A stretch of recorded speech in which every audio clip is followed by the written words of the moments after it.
everybody. Now let's get started by letting me give you a little bit of a scenario of what my life is all about. First off, I am 35 years old. I am divorced, and I live in a van down by the river. That's right, folks. It's the First Two Beers podcast. I'm Elliot. I'm Chris. And today, we're talking about the legacy of the late, great Chris Farley. Now, the reason we chose today to talk about Mr. Chris Farley is because a few days ago, on February 15th, he would have celebrated his 53rd birthday. That is crazy that he was going to be 53. That's right, man. How long ago? Time flies. How long ago did he die? Do you know that answer? I think he died in 1997, I want to say. So, It could be right. a good 20 years ago. That sucks. Yeah, 20 more years of Chris Farley we could have had. Yeah, but Today we're going to talk about the years we did have and the work that he gave us and that we enjoyed thoroughly. oh yeah, I modeled my life after that Chris Farley. Well, hopefully to a point. No, the whole thing. No. Aren't you older than he was when he died? Yeah, just had my birthday. Just had me old birthday where I'm 34 now. And then he died when he I'm was 33. Ah. Yeah, so You I did made it. I Congratulations, made it. man. We're going to have to edit all this out. Why? It's too dark and depressing. We wouldn't want any of Farley's people to hear this and be like, "Oh, we're going to sue them." I can already see us being on Fox News. Comedy, can it go too far? Yes, it did. It did in a basement in Rockford, Illinois. Not necessarily a hotbed of comedic activity, but So, Chris, where do we want to start here? well, might as well start at the SNL years. Yeah, that's pretty much the beginning, right? Yeah, pretty much. I mean, we can go back to like his Second City days if you really No, want. I mean, we don't know enough about that, really. You don't, I do, but whatever. You know everything, apparently. SNL. He I don't know. He was funny. The Matt Foley skits, living in a van down by the river, like you heard the intro. The motivational speaker. Yeah. Classics. That's got to be in the top 10, 15 of SNL skits of all time. Obviously, yeah. Yeah, my facts here say that he was on SNL from 1990 to 1996. So It's good 6 years. Good 6-season run on SNL. I always thought it was interesting that he wasn't a writer or anything like that. Yeah, just an actor or just a. A naturally funny guy. He just had that energy and that exuberance. He was very lively and very animated. He was. With his comedy. And he was willing to go there. Oh yeah. There was nothing off limits. That when he did The Chippendales? the Chippendales With Patrick Swayze. That was the balls that takes as a big guy to have your shirt off dancing next to Patrick Swayze with his shirt off. At his prime, at his most chiseled ghost days, yeah. And That is. And you're like, A, I'm going to let it all hang out, and B, I'm going to dance just as well as Patrick Swayze. He let all the jiggles go. He did it, though. I mean, that's what made him great on that show. He didn't hold back, like you said. Yeah. He was just naturally likable, too. Yeah. He reminds you of, like, I don't know, that cousin you have that you're, like, that just, your buddies with, or guy from your college days. Just a cool guy who, like... Me to you. Well, let's not go crazy, Chris. Chris Farley's far superior. And he's much more of a friend, even though I never met him. Yeah, every interview you see, anybody who talks about him, David Spade, Lorne Michaels, they're all just a great guy to be around. He seemed like very he was friendly, genuine friend to people. Mm-hmm. From what we've seen from documentaries and stuff like that about him, it seems like he was a nice guy behind the scenes as well. Yeah, maybe a little bit more quiet behind the scenes. One of those, which is kind of seems like a pattern for comedians. They can turn it on when the camera's on, and then they need their time to turn it off and cool down and just kind of be mellow. Because obviously you can't live your life that on all the time. That crazy being Matt Foley, the motivational speaker, and falling through coffee tables.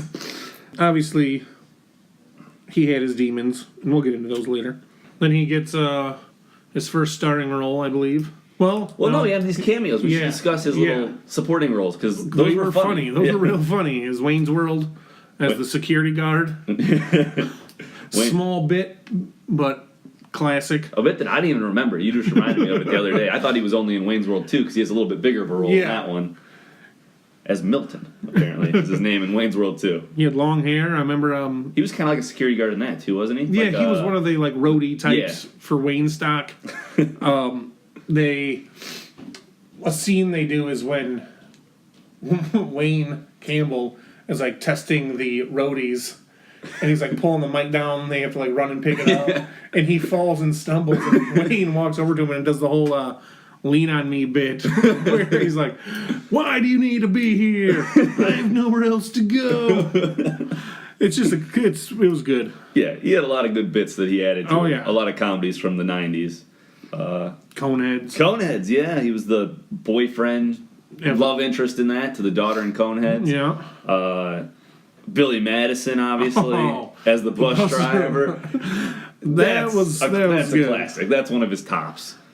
Everyone is one hot piece of ash. I'll turn this goddamn bus around. Yeah. That'll ruin your field trip pretty damn quick. I don't remember if it was on that I Am Chris Farley documentary or when Adam Sandler's talking about filming that scene where they had to only film him like in quick cuts because he would just die laughing. So they had to cut it real quick. Nobody else who was filming with him could handle it. Yeah. It was hilarious. He's only in it for a couple scenes in that movie. Yeah. You remember that part. I haven't seen Billy Madison in quite a while. He also steals the bag lunches with Adam Sandler's or Billy Madison's. Who could eat 36 children's lunches? And it shows him just with all the paper bags emptied out.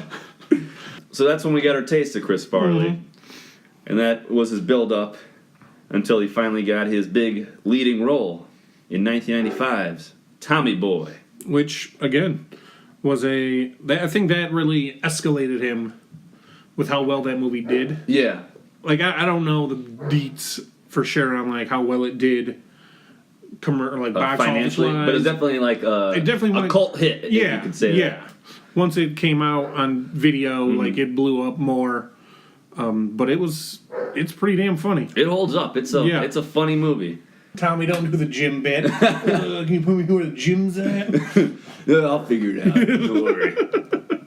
Yeah, it kind of reminded me a little bit of Will Ferrell and how he rose to fame. Sure. Kind of a similar situation where Will Ferrell, was kind of the main man on SNL for a few years there. Built up a little street cred. Got a couple cameos. And then he starred in Elf, I would say was probably his first. That or Old School. I don't know which one came out first, but... Well, he was in A Night at the Roxbury. Yeah, but that wasn't... He was still on SNL. Yeah, and that's not really like a breakout role. Right. Like his first solo bit where he became... I'm not sure. An A-lister pretty much overnight. I feel like we should know which came first, Elf or the other movie you said. Elf. Old School. Old School, yeah. Yeah. I have on here that going back to Chris Farley. Who? Chris Farley. That we're talking about. Oh, yeah. Guy that we're discussing his legacy of. He was on the show All That for an episode. Oh, I'm sure that was a cameo. Yeah, as the Chicago ketchup chef. Don't remember it, but it sounds funny. YouTube that. The Chicago ketchup chef. Hopefully it's not terrible and the one thing that we've never seen that apparently isn't funny from Chris Farley, but just garbage. No, if it was on All That was just a classic show. Yeah, just hit after hit on that one. Tommy Boy, though, I think we kind of segued off. Yeah, this is his crown jewel, and I think we kind of got away from it a little too quickly because obviously there's not many films to his filmography here, which is also sad. Yeah, because it's just a whole sad thing. This is a funny and sad situation. It is because the potential he had was high. Yeah, and you never know, if he could have done dramatic work. A lot of comedians end up being pretty good actors in dramatic roles as well. But Tommy Boy specifically, man, I remember seeing it, in my preteen days or whatever, at my cousin's house, and the humor in that movie, I don't know, it's just I feel like it hits a lot of people. Yeah, and you can just relate to it in a way. Everyone feels like they've been that guy. They've been that character, I guess. Yeah. Where you're not living up to your potential, I guess. That's kind of what Tommy Boy's about, really. Right. I never really thought about Tommy Boy in depth like this. You know, before. he's lived in his dad's shadow. And it's sad. His dad dies. Old Brian Dennehy dies. I know. I didn't see that coming. Which, that is sad too. I forget. Was he poisoned or did he just? They lucked into it. No, they lucked into it. Remember they talking later and they're like, "Oh, well, that was faster than we anticipated." Yeah, 'cause you got old Rob Lowe showing up in that. Well, Rob Lowe cameo. That's right. Well, actually, not cameo. More of a supporting part. Yeah. He was real grimy in that. I didn't like him. Yeah, I didn't either. And the main lady, who was that Bo Derek? Yeah, she wasn't a 10 in that movie. Not one bit. Nah. She was a nasty, evil lady. Oh yeah, that too. Looks wise. Oh. Oh, Chris. Why do you do it to yourself? I'm starting to realize why you relate to Tommy Boy so well. You ate paint chips as a kid, didn't you? Why do you ask? Well. Fat man in a little coat, obviously. Everybody knows I've fat done man it. in a little coat. A lot. I am a fat man, and Elliot has little coats. And he puts them on and he rips them. And I can't help but laugh at him. My Taylor give me bills $50 for that goddamn coat. My Taylor bill for Elliot's coats that I rip is astronomical at this point. It's about 33% of Chris's budget Yeah. nowadays. But I can't stop doing it. Thanks, Chris Farley. The joke lands every time. Every time. He knows I'm going to rip his jacket. And he always knows ends it with the same, Richard, what's happening? And then it breaks. Except I say Elliot. Another movie, and actually this is the next one that he starred in. It was also Chris Farley and David Spade. Mr. Black Sheep, which is a movie I'll admit I've probably only seen once or twice, and I really don't remember much about it. I've seen it a lot. I saw it in theaters. It was hilarious. I think it's not as funny as Tommy Boy, but I definitely get kicks out of that movie. Oh, really? Yeah. I do feel like Black Sheep was... They were really trying to make Lightning in a Bottle again from Tommy Boy. It really feels... it feels almost like a remake. I know that the story's kind of different. I don't really even know what the story was, but... He's a senator's brother. And they're in like Washington State. And but his character is very similar to the Yeah, I Tommy was Boy. getting there, but whatever. You want to hit a plot, it's fine. We'll just keep moving. Someone did the research finally, and you can't handle it. Okay, come on, give me the whole... Just reenact the whole hour and a half of Black Sheep for me, please. It'll be riveting. It's going to really make this a lot longer than I was anticipating this smaller episode, hopefully, of the first two beers to be, but... No, I can't do that. So, Black Sheep, good movie. Son of a... Tied it back in, I made it work. Yeah, you did. Yeah, you did. I need to rewatch Black Sheep. Yeah, you do. It's fun. I think you'd enjoy it. I think I would too, and I bet there's a lot of humor in it that I didn't get as much when I was a youngin', when I watched it for the first time. Yeah, it is a little more. There's a little more. It's darker. Yeah. Which is, well, not much called darker, but it's Black Sheep. Darker-ish. It's got Gary Busey in it. It does. Funny role, yeah. I literally remember nothing about this movie. Was there an actual Black Sheep in the movie? No. He's the black sheep of the family. Well, I understand that, but I don't get kind why. of remember. I feel like the poster had a sheep on it too. I don't know why. Okay, so you know nothing about I know nothing. I'm obviously you're the expert here. And I lord it over you in these rare occasions. What do you think we're doing? Chris Farley as a podcast. The guy was so excited. Wasn't even my idea. He said it's been stewing in my brain for months. I'm ready to go. I got all my facts ready to go. Chris Farley for days. Anything else about Black Sheep? I think you should watch it. I mean, I have watched it, but... No, again. Okay. As an adult. I will. Don't go back in time as a kid and watch it as a kid again. It's not going to do any good. If I had the technology, I would do that, because that sounds cool. Yeah. I mean, I'd probably do other things with time travel first, but... Oh, I would definitely do some other stuff. Definitely be on a different... Number, 1,275 on the list. I go back and watch Black Sheep as a child again. I'll accept that. Not a child, like a teenager. Young teen. Tween. A little tween. Little tween Elliot. Put that image in your head.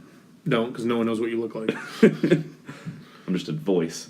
Yeah. We're just two talking mouths here. We have no face, anything else. That's what I call talking heads. All right, we got 2 more films. That's it. Wow. Beverly Hills Ninja, and then Almost Famous. I would say it's Almost Heroes. Oh, yeah. I Sorry. don't know how to read. Yeah, Almost Heroes. Almost Famous is a much better movie. But, well, Beverly Hills Ninja. Chris Rock's in it. Yeah. Overall, the movie's funny. I saw it in theaters. Yeah. It was good. Chris Farley kind of was in that sophomore slump a little bit after the success of Tommy Boy. Yeah. So then, everybody wants to see you do the same thing. Right. So we see this kind of same character in these next few roles. And then, He gets pigeonholed. yeah, which sucks. Which I think is what overall, maybe not overall, but somewhat led to why and how he died. Maybe, yeah. Like, just adding to that, like they said in that documentary, which if you guys haven't seen it, I highly recommend watching I Am Chris Farley documentary, where he felt like they weren't laughing with him, they were laughing at him. Yeah. And as a comedian who's trying his hardest, and getting people liking him and stuff, but feeling like that, it's gonna eat at you. Yeah. He didn't realize how we actually saw him as a performer. How we were like, this guy seems like a friend of mine. Yeah. And like, that's why I like you. And you're just like a ball of happy energy. Right. He thought it was more, I think he was thinking more like, oh, they're just laughing at the fat guy. Yep. So I'll keep giving him what I can, and then it ate away at him, and ate away at him. Yeah, caused him to have a drug problem and all that, and everything that ended. Tried to find happiness in the wrong spots. Absolutely, it's a great way to put it, Chris. Anything else about Beverly Hills Ninja? It's another movie I probably need to rewatch. I would say two. The last two. Tommy Boy is definitely the one that I've watched a lot more than the rest of these. It holds up better, but that also goes to what you said on him staying in the same roles. Mm-hmm. Like, you see Tommy Boy, and then you see Black Sheep, and you're like, yeah, this is funny. And then you see Beverly Hills Ninja, which it's different, but he's the same character. And you're like, okay. Yeah. All right, we get it. Like, but I think I would say that his supporting roles, or those cameos we mentioned earlier, those are kind of different characters. Yeah. So I would have liked to see... I'd like to see the bus driver as a movie, to be honest with you. That character is funny to me. Even in those two scenes, I want to see a story about the bus driver. I need more of the bus driver. I would have rather taken that over Beverly Hills Ninja, to be honest with you. Maybe a Matt Foley. How did he start living in that van down by the river? I guarantee they would have done a Matt Foley movie eventually. Probably. If they would have had the time, because that character's gold. Yeah. And there's a reputation of SNL. You know, Wayne's World was an SNL skit. Night at the Roxbury, they've done movies. A few. It's Pat. That movie's terrible. That's one you went to? Superstar. Yeah, Superstar. Which is also terrible. SNL's made a lot of terrible movies. But they made Wayne's World. And they made Ladies' Man, which is great. Yeah, that one is a surprise. Yeah. A pleasant surprise. Almost Heroes. The final movie starring Chris Farley before his untimely death. I think he actually died before this movie came out, right? I'm pretty sure. Like, he passed away. And didn't I say earlier he died in 97? Yeah. This movie was released in 1998, so that makes sense. You said you've seen Almost Heroes, you just haven't seen it in a while. Yeah. And I get it confused with Wagons East. I've never seen Wagons East. That's the... John Candy. Which is also his last role, I believe. Before he died. Really? And they're very similar. Ah, weird. And he looked up to John Candy. Yes. John Candy died in much different circumstances, though. I think it was just a heart attack. Yeah. I mean, he's a fat guy. That's how we all go. Well, not all of us, huh? Your Belushis, your Farleys. I mean, in a way, it's a heart attack. Yeah. Something protect your heart. Yeah. Put a lot of stress on it. That's right. Sorry, Farley family. We're going to get a letter. Strongly worded, I'm sure. Kevin Farley is not going to be happy. Almost Heroes, I'm going to explain this movie a little bit, because I feel like this is really the forgotten one that I feel like a lot of people have not seen. Basically, Matthew Perry in it. It does, and basically it's almost like a spoof of the Lewis and Clark adventures of discovering, the West. Mm-hmm. But Lewis and Clark are actually mentioned in it. So the story is actually these two guys are trying to beat Lewis and Clark to be the first explorers to make it to... The West. Yeah, all the way to the ocean, to the Pacific. And I think they actually do beat them. Ooh. But then... It really doesn't make sense. Real change in history, apparently. This is the real Inglourious Bastards of Chris Farley's career. So that's the movie? That is the plot of the movie. I remember liking this movie. It didn't get very good reviews. And no. A lot of people were like, well, that sucks that that's the one that he went out on. But I don't think I was pleasantly surprised with it. I'd have to rewatch it. He was a little bit more of a gruff character in this, which is probably why I liked. He was starting to change it up. Yeah, that's good. I mean, the first time you see him in this movie... which is also kind of unsettling because he died before this movie came out. He's getting hung. Oh, wow. Yeah, they're having like a public execution. He's getting hung for, something stupid. Being a drunken idiot or something like that in this town. So, and then Matthew Perry saves him and they I'm sure go out on their adventure. The critics reamed that part But of they it. do it as a joke. Like, I'm pretty yeah. sure the news breaks because he's fat. Well, I'm sure, but I'm still... Real, the high bar humor.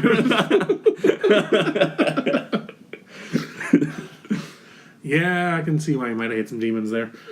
Almost Heroes. I'd be interested to rewatch this one too, just to see if It holds up. it's still as good, okay, as I remember it being. Yeah.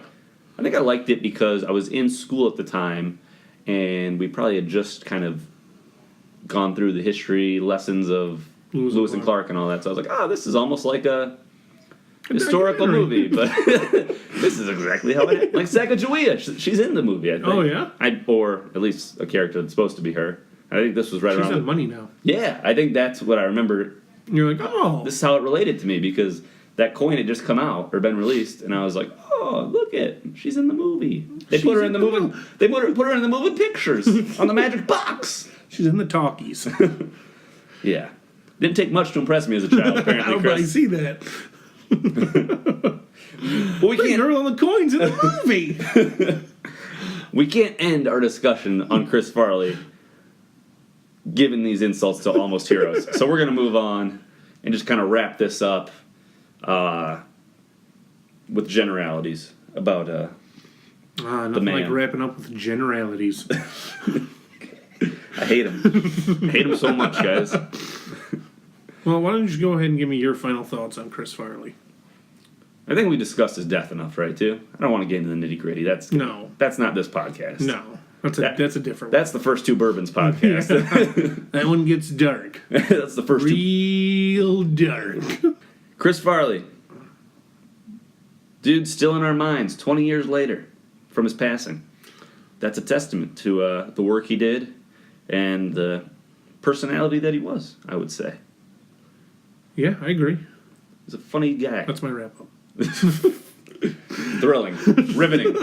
Oh, I thought we were going generalities. Yeah, so... Chris Farley's work as a comedian and as a big guy, for me, did hit a little closer to home. A, my name's Chris. 2, I'm a big guy. I always thought he was funny from SNL through all his movies. Some I obviously need to rewatch, but I enjoyed them when I watched them. I remember that. And it was sad when he died, especially the terms and just even if he died just of a heart attack or a car crash, whatever. Him being taken from this world too soon, we lost in my opinion, a comedic genius. Totally. Who could have done great things. Had a lot more of to potential. give. Yeah. For sure. We had not... It's sad that was the way he had to go. Like, Yes. I see his pain sometimes of trying to find happiness in something. Yeah. Thinking that was what was going to help him. Yeah. Wouldn't look too far. And it's interesting, too. We never really talked about this, but apparently he really did idolize John Belushi a lot. Yeah. So it makes sense. It's almost fitting that they both had very similar and untimely deaths. Yep. God, this is depressing. Yes, it is. We need to end this on a much more positive note somehow. All right, we're going to end this with favorite Chris Farley moment. Probably got to say Matt Foley. Motivational speaker. The original. Did they do more than one? Yeah. The original. But the one with David Spade and Christina Applegate, Yeah. just them trying to hide their faces from laughing. Yes. Because they were going to break character, and he just aced it. That was a home run skit, and it was so funny. And it all relied on him. It could, but if you put a different actor in that role, that skit could be garbage. Oh, yeah. It was him. It's him, and he's literally sacrificing his body and just falling on the table, falling out the window. I'm sure he was covered in bruises after that skit, but he didn't care because the comedy came first. Yep. Damn, that's a good choice. Now I gotta really think what I want. It can be the same. I know, but where's the fun in that? You're gonna say security guard role in Wayne's World 1. I'm not. I know we've discussed this a lot, but I'm going with the bus driver from Billy Madison. The more we discuss it too, the more I realize I love that character. His face gets so red. It is so mad. Funny, and it's funny because it's also true. Like, we've all had bus drivers that just hated their lives because we're a bunch of asshole kids in the back just being annoying as hell, and they're just like, oh. Is it 3:30 yet? Have I dropped off the last kid yet? I hate my job. I can't wait to go home, have a 6-pack and fall asleep. Start this hell all over tomorrow. Oh, that's hilarious. Billy Madison's also a really funny movie, but jeez, Chris Farley comes out of nowhere in that just to steal every scene he's in. He steals every scene he's in, for sure. He did that in everything he was in, though. He did. That's true. That's why we remember him, because he just came in strong, left an impression on your brain. Oh, yeah. And he will. We'll remember Chris Farley till the day we die, which is hopefully at a much, much older age than he was. Yes. Well, we already beat him. Well, I did. I didn't. Way to jinx me, Jesus. Well, I was really more worried about me, so. How ironic would that be? You're the guy named Chris, you're the bigger guy. No, the skinny guy named Elliot fucking goes out at the age of 33 or whatever he was. That's what he said, right? 33. That's not going to happen. I live a very healthy life. And yeah, you do. This guy's a twig, people. All right. As I drink my beer here. Yeah, so that's it about Chris Farley. We love him. We miss him. Comedic genius. Says it all pretty much, right? Yep. This has been The First Two Beers. I'm Elliot. I'm Chris. Peace. Everybody on? Good. Great. Grand. Wonderful.